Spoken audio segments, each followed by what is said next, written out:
I have made a rough alphabetical cipher corresponding to the 5 fingers like this. Listen. B. A. D. Bad. A word we may frequently require. I began to study the scheme.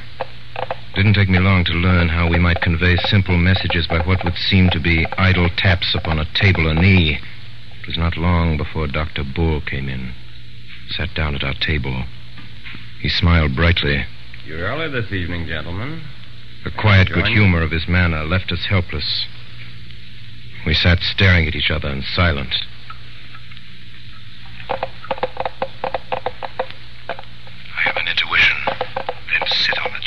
It is quite an extraordinary intuition. Extraordinary rot. I am a poet. You're a dead man. You scarcely realize how poetic my intuition is. It has that sudden quality we sometimes feel in the coming of spring. Go to blazes. Dr. Bull. Quiet. Dr. Bull. Dr. Bull, would you do me a small favor? Would you be so kind as to take off your spectacles? Dr. Bull rose slowly, still smiling, and took off his spectacles. He was sitting in the chair before us. And we saw there a very boyish-looking young man. The smile was still there, but it might have been the first smile of a baby. Dr. Bull, I am a police officer. The dark room. The dark room. Well, I'm awfully glad you came so early, for we can all start for France together. Yes, I'm in the force, all right. But good heavens, if this were true, there were more blasted detectives than there were blasted dynamiters at the blasted council. We might easily have fought. We were 4 against 3. No. No, we were not 4 against 3. We were not so lucky. We are 4 against 1.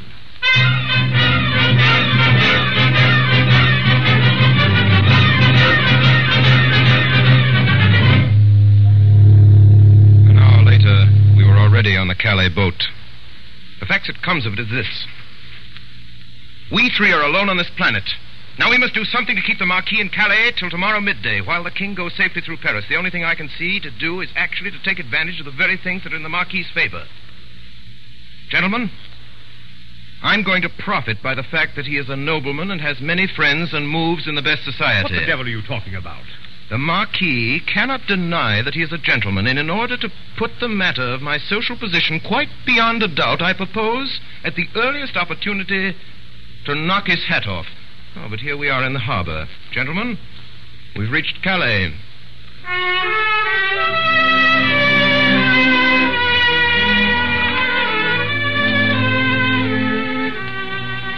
A band was playing in a Café Chantant hidden somewhere among the trees, where sat the Marquis de Saint-Eustache.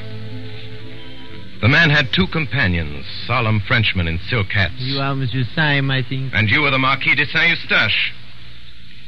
Permit me to pull your nose, which I attempted to do, but the 2 men in top hats held me back.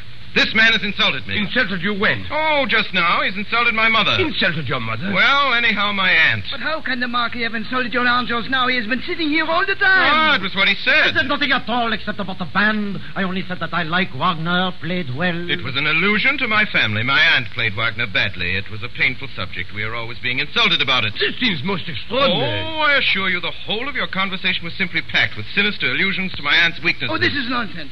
I, for one, have said nothing for half an hour, except that I like the singing of that girl with the black hair. Well, there you are again. My aunt's was red. It seems to me that you're simply seeking a pretext to insult the Marquis. By George, what a clever chap you are. Seeking a quarrel with me. By heaven, there was never a man who had to seek long. These gentlemen will perhaps act for me. There are still 4 hours of daylight. Let us fight this evening. Marquis, your action is worthy of your fame and blood. Permit me to consult with the gentleman in whose hands I shall place myself. Good day. Syme, what are you up to? Now listen carefully. Bull, Professor, you are my seconds.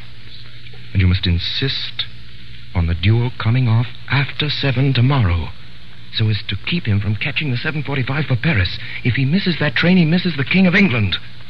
You understand? So at 7:20, we met on a small meadow not far from the railway. I'd made up my mind that I could avoid disabling the Marquis and prevent the Marquis from disabling me for at least 20 minutes. In 20 minutes, the Paris train would have gone by. Gentlemen, engage. I'm not a bad fighter. Every now and then, I could almost fancy that I felt my point go home. But there was no blood on the blade or my shirt. And now we could hear the Paris train. There was no doubt about the hit this time. I was as certain that I had stuck my blade into my enemy as a gardener that has stuck his spade into the ground. Yet there was no blood on it at all. Marquis fought wildly. He constantly looked away at the railway line, almost as if he feared the train more than the pointed steel. I aimed less at the Marquis's body and more at his throat and head. A minute and a half afterwards, I felt the point enter the man's neck below the jaw. It came out clean. I thrust again and made what should have been a bloody scar on the Marquis's cheek. But there was no scar. Stop! I want to say something. It is rather important. Mr. Syme, you expressed a wish to pull my nose. Would you oblige by pulling my nose now as quickly as possible? I have to catch a train. I protest that this is most irregular. Will you or will you not pull my nose? Come, Mr. Syme. Don't be selfish. Pull my nose at once when I ask you. I took 2 paces forward and seized the Roman nose of this remarkable nobleman. I pulled it hard, and it came off in my hand. If anyone has the use for my left eyebrow, he can have it. Do accept my left eyebrow. It is the kind of thing that might come in useful any day. The Marquis was recklessly throwing parts of himself right and left about the field. You are making a mistake, but it can't be explained just now.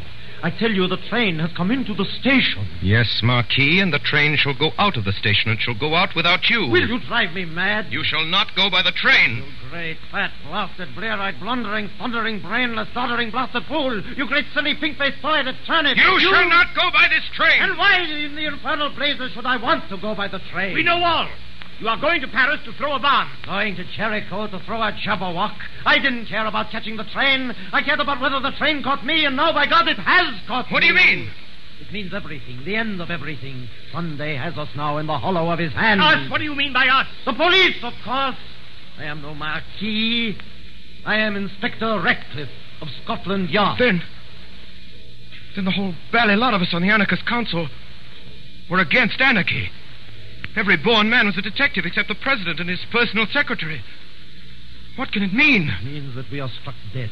Don't you know Sunday? I tell you, he's bought every trust. He's captured every cable. He has control of every railway line, especially of that railway line. The whole movement was controlled by him. Half the world was ready to rise for him. But there were just 5 people, perhaps, who could have resisted him. And the old devil put them on the Supreme Council to waste their time in watching each other. Sunday knew that the professor would chase Syme through London, that Syme would fight me in France, and he was combining great masses of capital, seizing great lines of telegraphy, while we 5 idiots were running after each other like a lot of confounded babies playing blind man's buff. And since you really want to know what was my objection to the arrival of that train, I'll tell you. My objection was that Sunday, or his secretary, has just this moment got out of it. We all turned our eyes toward the station. A considerable bulk of people seemed to be moving in our direction. They may be ordinary tourists. Ordinary tourists wear black masks halfway down the face. It was quite true that the leader in front wore a black half mask almost down to his mouth. And the mouth was smiling, a crooked smile, on one side of the face. I can't believe it. The thing is nonsense. The plain people of a peaceable French town.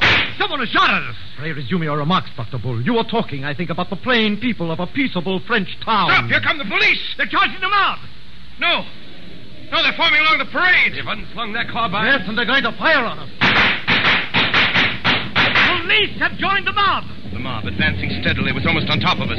Charge the anarchists! Charge the anarchists! There was no doubt of it. The leader was Monday.